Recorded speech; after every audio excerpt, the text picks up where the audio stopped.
This week in the Imperial Valley, the county responds to the possible closing of the Imperial Airport. Calexico celebrates Mexico's Independence Day, and a local school is awarded an Ag Math and Science grant for $10,000. I'm Stella Jimenez, and this is your Desert Review Weekly Webcast. The Imperial Airport may be required to shut down its flight services unless the county can petition otherwise. On August 29th, the U.S. Department of Transportation sent a letter of termination eligibility advising on the possible closure of Imperial County's essential air service. The reason? The airport had failed in the last fiscal year to meet the minimal requirements for the number of passengers and exceeding the per-passenger subsidiary amount of $200. In response, the Board of Supervisors voted unanimously on the 13th to submit a petition for waiver seeking to retain flight services.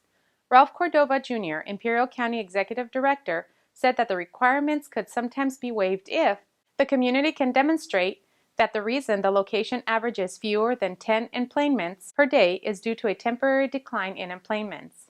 Yet Mokulele Airlines President Rob McKinney informed the board that while the months used by the Department of Transportation did show that the requirements were not met, the period also included the gap time from the closure of Seaport Airlines to the day Mokulele commenced services.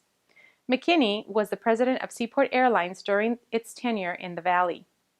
In education, top teachers of Imperial Valley's North End were honored Thursday evening at the 4th Annual Teachers Welcome Back Dinner hosted by Brawley Chamber of Commerce. The event recognized all teachers of Brawley, Calipatria, and Westmoreland, and included raffle prizes and free dinner tickets. Usually, only one teacher is chosen for Teacher of the Year. However, the Chamber honored not one, but 3 teachers, one from each school district in Brawley. Teachers recognized were Jessica Aceves from Brawley Union High School District, Margareta Garcia from Sacred Heart School, and Frances Nunez from Brawley Elementary School District, who said, "I couldn't do it without the support of my kinder team. Teachers, all of us, we work very hard." On Saturday, crowds in Calexico could be heard chanting, "Viva Mexico, Viva la Independencia, and Viva Calexico," as the city celebrated Mexico's Independence Day, or El Grito at Crummett Park. Carlos Flores Vizcarra, consul titular of the Mexican consulate in Calexico, gave El Grito de Dolores, the traditional rallying cry associated with the holiday, while proudly waving the Mexican flag honoring his country. The festival was emceed by Gerardo Venegas, a famous local television and radio personality who was presented with a certificate of recognition for 25 years of service to the community.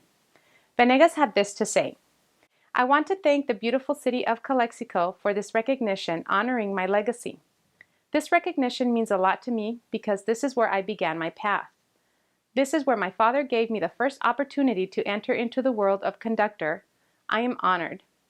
Fremont Primary School has been awarded a grant for $10,000 from the Monsanto Fund to help students learn more about their surrounding community and the environment. Fremont students will be learning about the weather and its effects on the local community in the Eye on the Sky project, to be taught by special education teacher Tina Stigmeyer. Students will be applying STEM-type learning methods during the project to learn how to read, predict, and monitor weather patterns. The students will also be giving weekly forecasts over the school's intercom system. Principal Sue Casey stated that Fremont plans to use the money to buy 10 iPads to help with the hands-on project. In sports, the Calexico Lady Bulldogs hosted the Southwest Eagles on Thursday for a shutout volleyball match, with the Bulldogs winning 3-0, giving Calexico its first league win after losing to Brawley earlier in the week. Calexico's Kayla Rubio got 13 kills, helping her team regain control of the game. Rubio also scored a couple aces of her own, adding up to the Bulldogs' victory in claiming the second set 25-16. In the final set, the Bulldogs' Iran Alvarez scored 7 points for her team and had a total of 10 kills and 2 aces for the night.